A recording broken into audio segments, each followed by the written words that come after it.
உசிலம்பட்டி அரசு மருத்துவமனையில் தாய்ப்பால் அருந்தும் போது மூச்சு திணறல் ஏற்பட்டு உயிரிழந்த குழந்தை அடக்கம் செய்ய சென்றபோது குழந்தைக்கு உயிர் வந்ததாக மருத்துவமனைக்கு ஓடி வந்த உறவினர்களால் பரபரப்பு.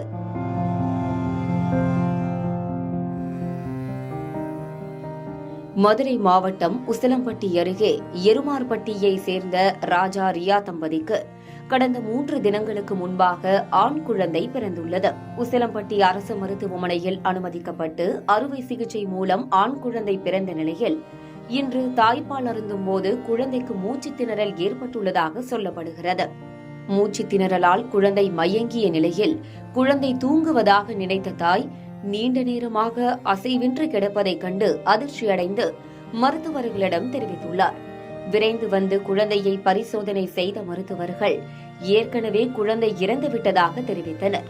தொடர்ந்து குழந்தை இறப்பில் சந்தேகம் இல்லை என்று கூறிய உறவினர்கள் உடற்கூறாய்வு செய்யாமலேயே அடக்கம் செய்ய எடுத்து சென்றனர்.